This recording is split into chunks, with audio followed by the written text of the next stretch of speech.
Hey everyone, and welcome to today's video. Today I'm interviewing a very special guest. He has his own brand on Amazon and he's doing about 30K in sales. But what makes him different than other Amazon YouTubers is that he took his brand, he started on Kickstarter, launched it on Amazon, and he shares his brand with everyone. So he's just has it on his YouTube channel, sharing it out with everyone, which I think is very unique in this YouTube space. Now, what I think you guys are going to take away from this and what I did was some of his productivity hacks to where it doesn't matter what you're doing, it doesn't matter what niche you're in. I think you're going to be able to take away something from this and implement it in your own business. Now, what I'm going to do is I'm going to put all of his info in the description below, as well as anything we talk about. I'm going to timestamp in the description below as well, so you guys can jump around and just maybe find something that you guys like.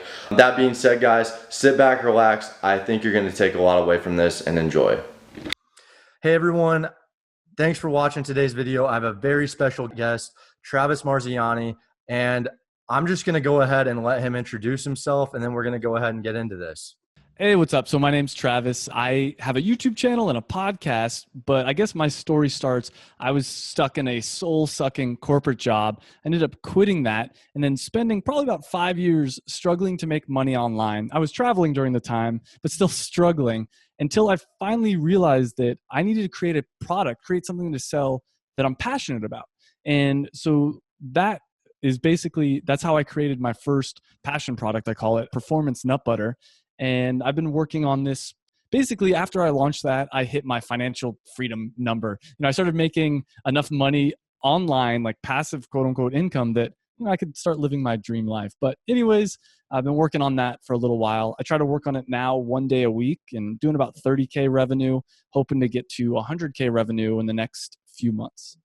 That's great. That's absolutely awesome. And I guess my first question for you is like, how did you get started in all of this? Like, were you always doing this? Like, how'd you stumble across this, I guess? Yeah. So to elaborate on the story, so I was in, like I said, this literally soul-sucking corporate job. Like I'd never been depressed in my life, but towards the end of that, I was like, oh, this is what depression is.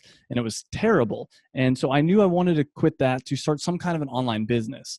I decided to start a business that I co-owned with my mom called B Dancewear. Okay. And the idea was we manufacture and sell dance clothing. So in the early days, we'd have one sale a week. She could make it and send it. And as we grew, we'd hire more people to do the cutting, the sewing, etc. And eventually, and now, it does pretty well. We have a production little facility. We have probably about 10 employees.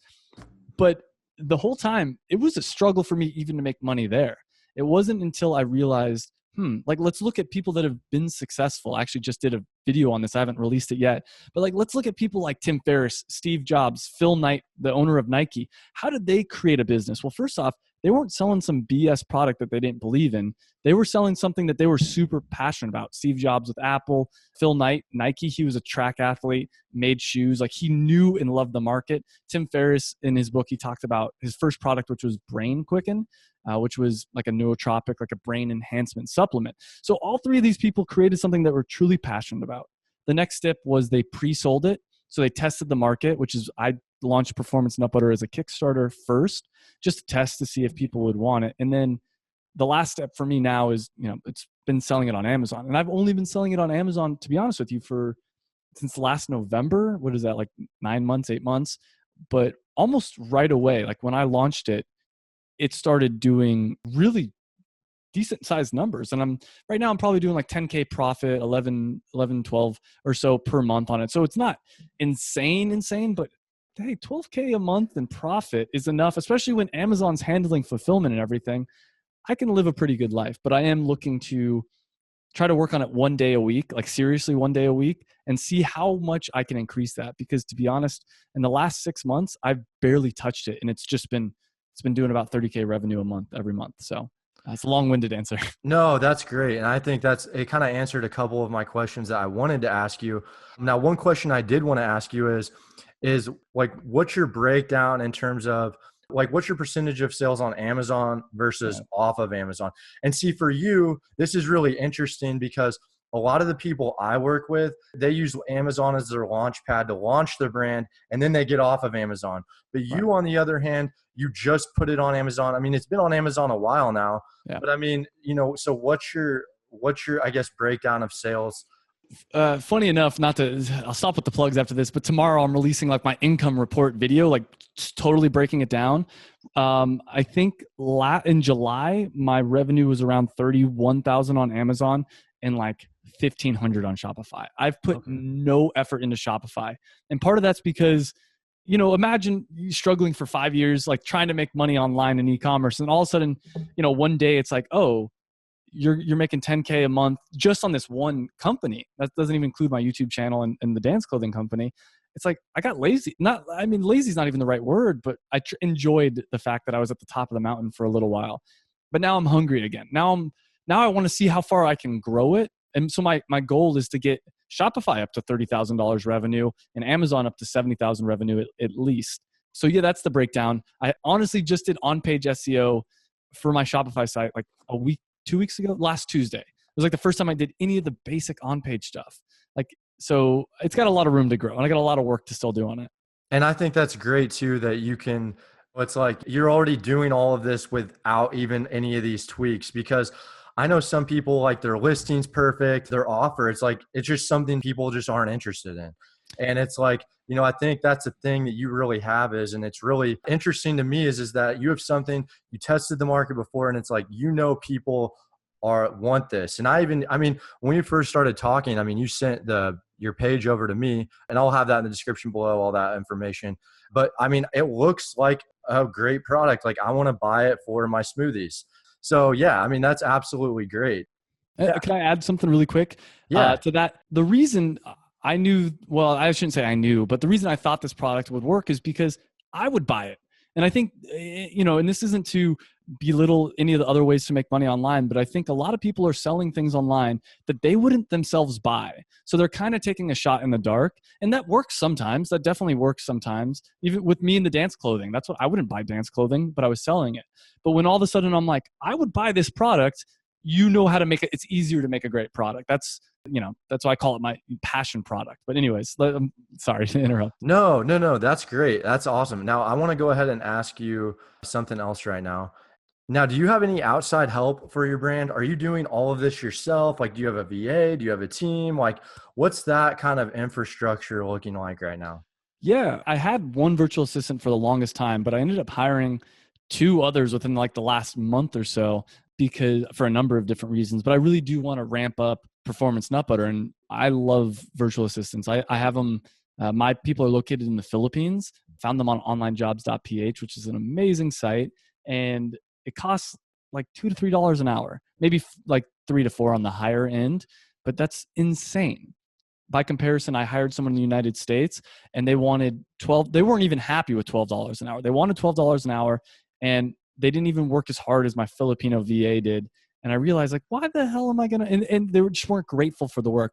My Filipino VA is now, all 3 of them are extremely grateful for the work, and they're getting paid more than a lot of their peers, and they have a better working condition. So yeah, I'm all about virtual assistants. And I have one VA from Online Jobs PH as well, and he's part-time. But I want to say too, is I did the same thing as, like, this particular VA, like, I had a hiring process, like, absolutely crushing it, like, just absolutely crushing it. And I'm paying him $4 an hour, and I get it, it's a little bit more, but I felt like for me is like, I want that incentive there. It's like, I want him to actually like, hey, this guy's paying me $4 an hour as opposed to someone who's paying $250. That's kind of the mindset I took, and it's been working out absolutely great. I was telling someone the other day, I wouldn't be able to do what I'm doing if it wasn't for him.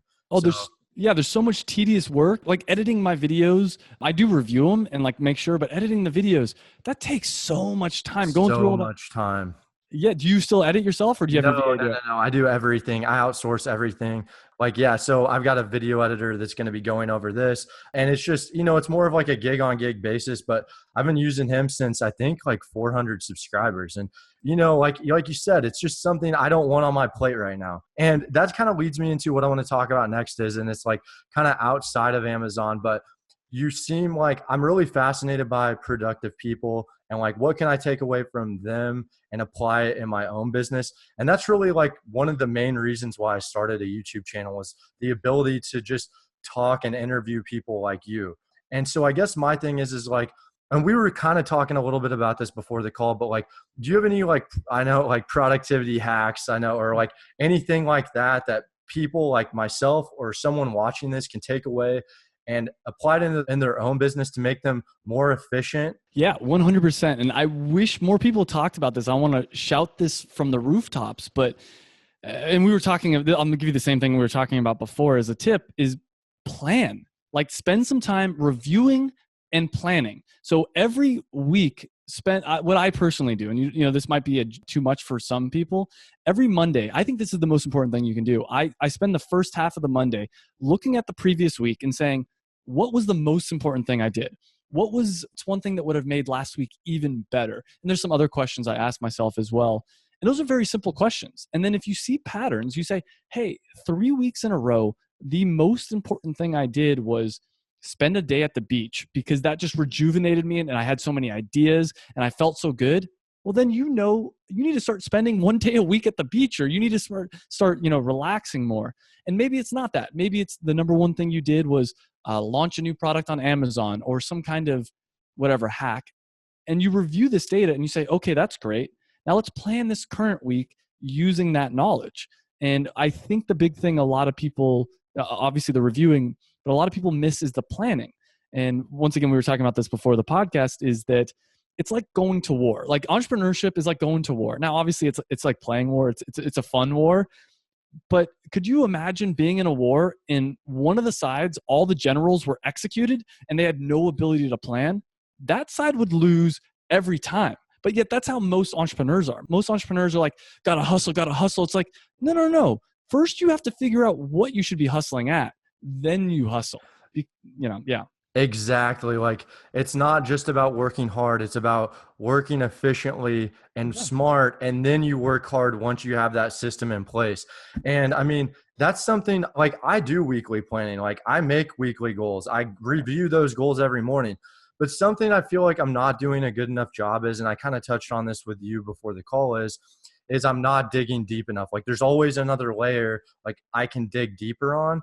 And maybe there's a trend that I didn't notice. Like, I feel like sometimes I go in waves, right? Like sometimes I'll have like these 2 weeks and I'm just getting like, I'm getting everything done and more. Like, it's like if I were to do that for a whole 6 weeks, I'd be a millionaire. And then it kind of slows down. It's not that I'm not productive, but it's like, okay, what trends, you know, made up that really, really productive week or cycle, and what can I take away from that? And maybe I just need to dig a little deeper. Something that I'm definitely going to apply probably tomorrow. So yeah, like, I'm really excited about that. Now, you've been at doing this for a few years, right? So I guess what's one, to kind of wrap things up, you said it took 5 years. What's something you can give, like some advice you can give to someone maybe just starting out, and, you know, maybe about like how to avoid failures, how to think about failures? I think that's going to be, well, obviously something that you're really good at, is just learning from those failures. Yeah, that's actually an interesting question. I don't know if I've ever thought about it in that way. I mean, failure is just part of it. I think people have a tendency to be too polarizing on failures. Like some people are like, you know, failures are the word. Like the obvious reaction is like failures are awful and avoid them at all costs. And then you have the other side of things. You're like, no, failures are amazing and you learn so much. It's like the truth is somewhere in between. Like you should try to avoid failure, but when it happens, admit it, learn your lesson, and go on. So I think for everyone, it's going to be different, and failure can take different forms. My dance clothing company, you know, it made money. Like I was making money during those 5 years, but it was like a, you know, for anyone watching it, it was like a steady incline, and all of a sudden Performance Upper launched and it just like shot up my income. So B Dancewear, my dance clothing company, wasn't a failure, but it just wasn't as successful as I wanted to. So I looked at that and said, why isn't this working like I thought it should? And it said, you know, basically we had too many SKUs. We had way too many items. So I'm like, all right, my next company is going to have one SKU. We were producing everything ourselves. We were our own manufacturer. All right, my next company, I'm going to outsource the manufacturing, and just went down the line. So I'd say for everybody, it's different. It's really is. I'm a huge fan of throwing spaghetti at the wall. It's like throw as much as you can at the wall, see what sticks. Because you know what works for me, there's a chance it might not work for you. But I would say, look at people who have been successful at doing it and just copy what they're doing. Like honestly, it's that simple. So. That's great advice. And I'm going to end things here. Travis, it was amazing having you on. I feel like I just took a lot away from this call, and hopefully everyone watching did as well. Thanks a lot for your time again, and definitely talk soon. Hey everyone, I really hope you enjoyed the video. If you did, feel free to like and subscribe. I also left a link to all of Travis's information in the description below as well, and be sure to check him out.